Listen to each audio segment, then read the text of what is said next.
ભાજપમાં જોડાવ અને કાયદા કાનૂનની જફામાંથી મેળવો મુક્તિ।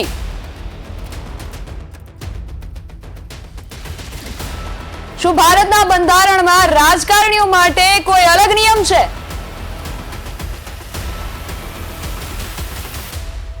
તમે શાસક પક્ષમાં હોય એટલે શું તમને બધી છૂટ?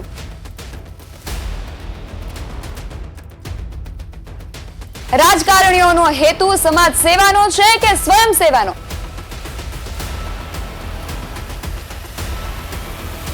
શું આ રાજનેતાઓના ગુના ન કહેવાય?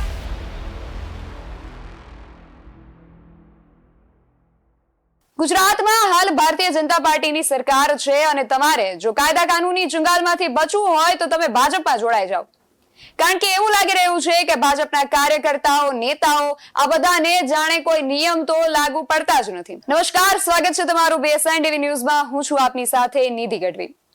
જો તમે ભાજપમાં હોય તો તમને બધી જ છૂટ છે। ટ્રાફિકના નિયમોનું ઉલ્લંઘન હોય, ડ્રગ્સની હેરાફેરી હોય કે પછી વાત હોય કોઈ બેન દીકરીની આબરૂની, ભાજપના કાર્યકરો સમાજની સેવા માટે રાજકારણમાં જોડાય છે કે પોતાની જાતની સેવા માટે તે સમજાતું નથી, કારણ કે વારંવાર ભાજપના નેતાઓ, કાર્યકરો, પૂર્વ સભ્યો કે તેમના સગાઓ કંઈ પણ કરે અને પછી પોતાની રાજકીય વગ દ્વારા કાનૂની પ્રક્રિયાઓમાંથી બચી જાય છે।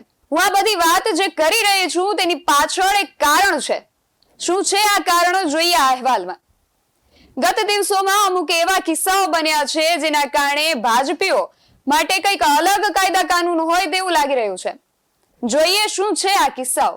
થોડા દિવસ અગાઉ રાજકોટમાં ભાજપના નેતાનો દીકરો ડ્રગ્સ વેચતા પકડાયો હતો અને એ અગાઉ ભાજપના યુવા મોરચાના હોદ્દેદાર અને ભાજપના લઘુમતી મોરચાના 2 હોદ્દેદાર ડ્રગ્સ વેચતા પકડાયા હતા।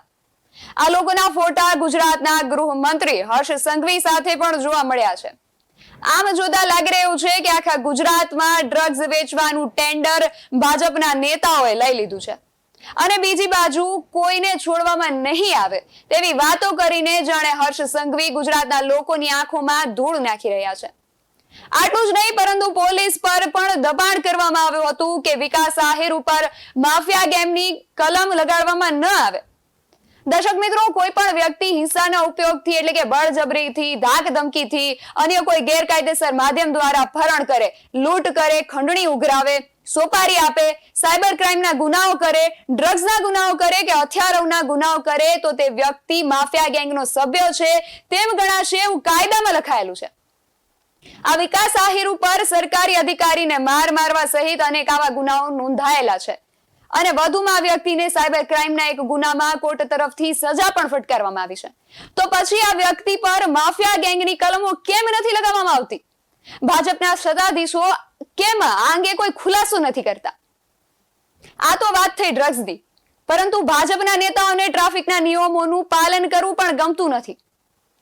રાજકોટમાં શહેર ટ્રાફિક પોલીસ દ્વારા એક ડ્રાઈવ ચલાવવામાં આવી રહી હતી અને એ સમયે રાજકોટના કિશનપરા ચોક વિસ્તારમાંથી ભાજપની રેલી નીકળી હતી અને આ રેલીમાં ભાજપના યુવા મોરચાના ઉપપ્રમુખ પણ નીકળ્યા હતા, જેમની કાર કાળા કાચવાળી હતી અને આ કારમાં કોઈ નંબર પ્લેટ પણ ન હતી અને રાજકોટ વોર્ડ નંબર 12 ના બક્ષીપંચ મોરચાના પ્રમુખ પણ આ રેલીમાં નીકળ્યા હતા અને આ બંને સત્તાધીશોની ગાડીઓ ડિટેઇન કરવામાં આવી હતી।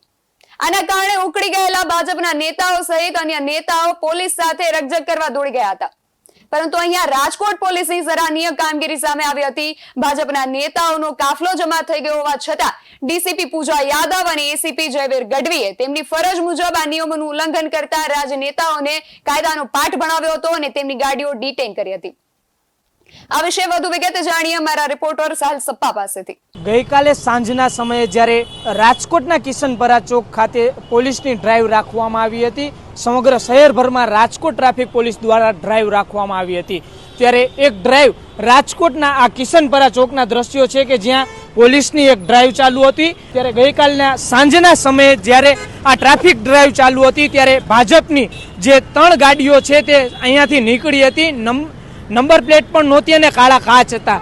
ત્યારે આ ધ્યાનમાં આવતા ડીસીપી પૂજા યાદવ અને એસીપી જયવીર ગઢવી દ્વારા આ 3 જે ગાડીઓ અહીંયાથી નીકળી હતી તેને રોકવામાં આવી હતી।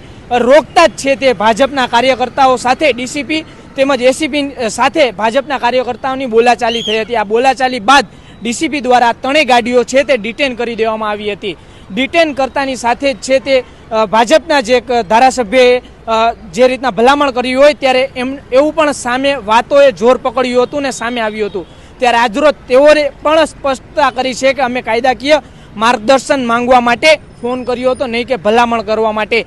ત્યારે જે આ કામગીરી રાજકોટ ટ્રાફિક પોલીસ દ્વારા કરવામાં આવી છે ત્યારે એ સરાહનીય કામગીરી રાજકોટ પોલીસની છે તે પહેલી વખત સામે આવી છે. અહીંયા ધારાસભ્ય ડોક્ટર દર્શિતાબેન શાહ દ્વારા ડીસીપીને ભલામણ કરવાની ચર્ચાએ પણ જોર પકડ્યું હતું. પરંતુ દર્શિતાબેને એવો ખુલાસો કર્યો હતો કે અમે કોઈ કાયદાકીય સલાહ લેવા માટે ડીસીપીને સંપર્ક કર્યો હતો, કોઈ ભલામણ કરવા નહીં. અહીંયા આશ્ચર્યજનક વાત એ છે કે ધારાસભ્યો વિધાનસભામાં નિયમો ઘડતા હોય છે અને પોતે ધારાસભ્ય હોવા છતાં ડીસીપી પાસેથી માર્ગદર્શન કેમ લેવું પડે? અને આ લોકોની નફટાઈ એટલી હદે વધી ગઈ છે કે તેઓ કોઈનો પણ ડર રાખ્યા વગર કોઈ પણ બેન દીકરીની ઇજ્જત આબરૂ સાથે પણ રમી રહ્યા છે. વીરનગર ગામના જિલ્લા પંચાયતના સદસ્યના પતિ અને આટકોટની માતૃશ્રી ડીબી પટેલ એજ્યુકેશન ટ્રસ્ટ સંચાલિત કન્યા છાત્રાલયના ટ્રસ્ટી પરેશ રાદડિયા અને પાંચવાડા ગામના પૂર્વ સરપંચ મધુભાઈ ટાઢાણીએ આટકોટની કન્યા છાત્રાલયની એક દીકરીની જિંદગી તહેસ નહેસ કરી નાખી છે. આ લોકોએ આ દીકરી પર વારંવાર બળજબરીપૂર્વક દુષ્કર્મ ગુજાર્યો અને પછી રાજકીય વર્ગની ધમકી આપતા કહ્યું કે અમારી પહોંચ મોદી સાહેબ સુધી છે એટલે તારાથી કંઈ જ નહીં થઈ શકે. આ લોકો પહેલા બળાત્કાર ગુજારે છે અને પછી આવી ધમકીઓ આપી બચી જાય છે. અને કદાચ પોલીસ કેસ થાય તો પણ આ લોકો માટે તો જાણે નિયમ અલગ જ હોય તેવું લાગી રહ્યું છે. કેમ ફક્ત સામાન્ય માણસને જ બધા નિયમો લાગુ પડે છે? કેમ ફક્ત નિર્દોષ પ્રજાને જ આકરા દંડ ભોગવવા પડે છે? શું આ રાજનેતાઓ ગુનેગારોને બચાવીને ગુજરાતને અંધકાર તરફ લઈ જવા માંગે છે? શું આ રાજનેતાઓની નજરમાં આપણી બહેન દીકરીઓ માટે કોઈ ઇજ્જત નથી? આ દીકરીઓની વેદના કેમ તેમને કાન સુધી પહોંચતી નથી? આશા રાખું છું કે ભારતીય બંધારણમાં જેમ કહેવાયું છે કે કાયદા સમક્ષ બધા સમાન છે, તો ગુનાહ મુજબ આ બધા વગદાર નેતાઓને પણ સજા મળશે અને આપણી આ મૃદુ અને મક્કમ સરકાર દુષ્કર્મ કેસમાં પોતાની મૃદુતા અને ડ્રગ્સ અને ટ્રાફિક નિયમોના કેસમાં પોતાની મક્કમતા જરૂર દેખાડશે. દર્શક મિત્રો, તમને શું લાગે છે? શાસક પક્ષનું આ તાનાશાહ જેવું વર્તન કેટલી હદે યોગ્ય છે? કોમેન્ટ કરી તમારા વિચાર જણાવો. આવા જ વધુ અહેવાલો સાથે મળતા રહીશું. ત્યાં સુધી જોતા રહો BSI ટીવી ન્યૂઝ. નમસ્કાર.